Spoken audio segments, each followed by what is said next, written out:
এক কাপ সুজি দিয়ে কুড়মুড়ে মুচমুচে পকোড়াটা কি করে বানালাম আপনারা দেখতে থাকুন।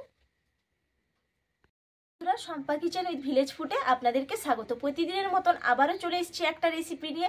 আজকে কিন্তু একেবারে মুখরোচক রেসিপি, আর হাতে সময় কম থাকলে আপনারা ঝট করে বানিয়ে নিতেও পারবেন। একদম সহজ পদ্ধতিতে আপনাদেরকে করে দেখাবো, আর মাত্র এক কাপ সুজি দিয়ে আজকে রেসিপিটা করে নেওয়া যাবে। এত সুন্দর লাগে খেতে। আর এখন তো শীত পড়ে গেছে, কড়াকড়ি একেবারে শীত, আর এই শীতের সময় একটু মুখরোচক কিছু যদি খাওয়া যায় তাহলে কেমন হয় বলুন তো। সন্ধ্যের সময় তো একেবারেই জমে যাবে চা কিংবা সস দিয়ে। তার জন্য আজকে এক কাপ আমি এখানে সুজি নিয়েছি, পুরো প্যাকেটও লাগেনি, 10 টাকা দামের এক কাপ সুজি দিয়েই হয়ে যাবে। আমি একটা জাম বাটির মধ্যে ঢেলে নিচ্ছি।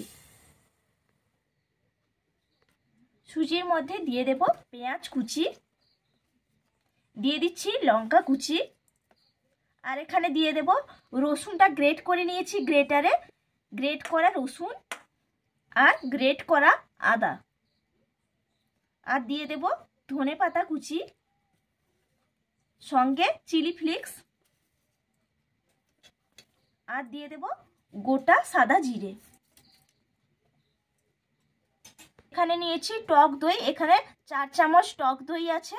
এখানে 1 কাপ নিয়েছি সুজি বলে এখানে 4 চামচ টক দই নিয়েছি। আপনারা যেই পরিমাণে সুজিটা নেবেন সেই পরিমাণে টক দইটাও বাড়িয়ে দেবেন। এখানে দিয়ে দিচ্ছি আমি টক দই। এখানে নিচ্ছি 2 চামচ ময়দা। আপনাদের কাছে যদি ময়দা না থাকে তাহলে কর্নফ্লাওয়ার দিয়ে দেবেন, না হলে চালের গুঁড়ি, যদি চালের গুঁড়ি না থাকে তাহলে বেসন। এখানে আমি ময়দা নিয়েছি 2 চামচ, আমি দিয়ে দিলাম ময়দা। পরিমাণ অনুযায়ী দিয়ে দিচ্ছি লবণ, আর দিয়ে দেব গরম মশলার গুঁড়ি পরিমাণ অনুযায়ী, দিয়ে দিচ্ছি গোলমরিচের গুঁড়ি পরিমাণ অনুযায়ী, দিয়ে দেব কাশ্মীরি লঙ্কার গুঁড়ো পরিমাণ অনুযায়ী। এরপর অল্প অল্প জল দিয়ে আমি মাখিয়ে নেব। একেবারে একসঙ্গে জল দিয়ে দেব না, তাহলে পাতলা হয়ে যাবে। এই জন্য অল্প অল্প জল দিয়ে আমি মাখিয়ে নেব।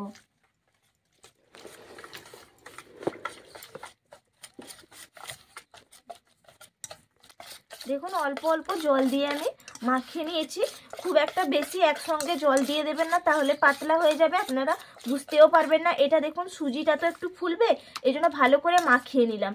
এটা আপাতত 10-15 মিনিট, আপনাদের হাতে যদি সময় থাকে তাহলে 15 মিনিট রেখে দেবেন, আর যদি হাতে কম সময় থাকে 5-10 মিনিট রেখে দেবেন। ঢাকা চাপা দিয়ে রেখে দেব। আর এর মধ্যে একটা তড়কা মশলা মেশাতে হবে, তড়কাটা রেডি করে নেব। উনুনটা নিয়েছি, কড়াইটা চাপিয়ে দিয়েছি।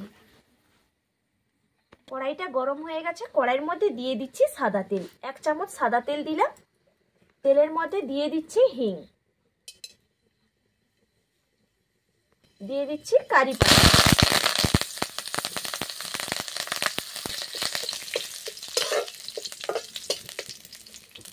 দিয়ে দিচ্ছি কালো সরষে।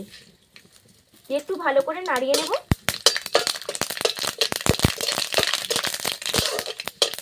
নাড়িয়ে নিয়েছি, আমার তড়কা একেবারে রেডি, আমি নামিয়ে নিচ্ছি। 15 মিনিট বাদে আমি ঢাকা চাপাটা খুলে দেখুন কতটা সুন্দরভাবে ফুলে উঠেছে। এই সময় আমি যে তড়কাটা রেডি করে নিয়ে এসেছি আমি দিয়ে দিচ্ছি এর মধ্যে। আর এটা দিলে খেতে অনেকটা স্বাদ বাড়িয়ে দেয়, এই জন্য আপনারা এই তড়কাটা দেবেন অবশ্যই। দেখুন তড়কাটা দিয়ে দিয়েছি, আর এখানে নিয়েছি খাবার সোডা, খাবার সোডাটাও অবশ্যই দেবেন। এরপর ভালো করে মিশিয়ে নেব। দেখুন এখানে 4 চামচের আমি 1 চামচ জল দিলাম। জলটা দিলাম কারণ খাবার সোডাটা দিয়েছি, এই জন্য 1 চামচ আমি জল দিলাম। যে ভালো করে একটু মিশিয়ে নিচ্ছি। দেখুন কতটা দেখতে সুন্দর লাগছে। দেখুন ভালো করে, আপনারা দেখতেই পাচ্ছেন যে থিকনেসটা কেমন রেখেছি। ঘনত্বটা এইভাবে আপনারা রাখবেন, আর খুব একটা পাতলা করবেন না, তাহলে খেতে আর ভালো লাগবে না। একদম রেডি হয়ে গেছে। এটা এরপর আমি ভেজে নেব।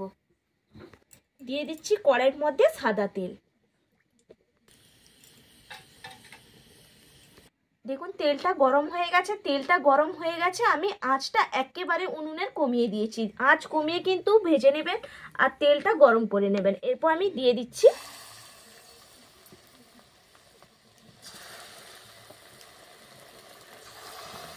দেখুন কতটা সুন্দরভাবে ফুলে উঠেছে। এই সময় 1 পিঠ হয়ে গেছে, আমি 1 পিঠ উল্টে দেব। কি সুন্দর লাগছে দেখতে, দারুণ হয়েছে।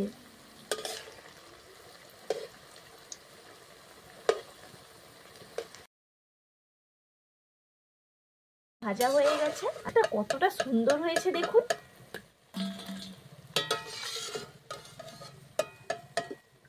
একইভাবে আমি সবগুলো ভেজে নেব।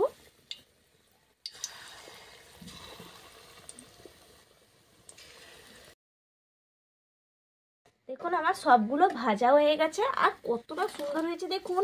1 কাপ সুজি দিয়ে একেবারে মজাদার একটা রেসিপি তৈরি হয়ে গেল আর অনেকগুলোই হয়ে গেছে। বাড়ির সবাই মিলে আনন্দ করে কিন্তু খাওয়া যাবে। দারুণ হয়েছে, আপনারা এইভাবে বানিয়ে ফেলুন।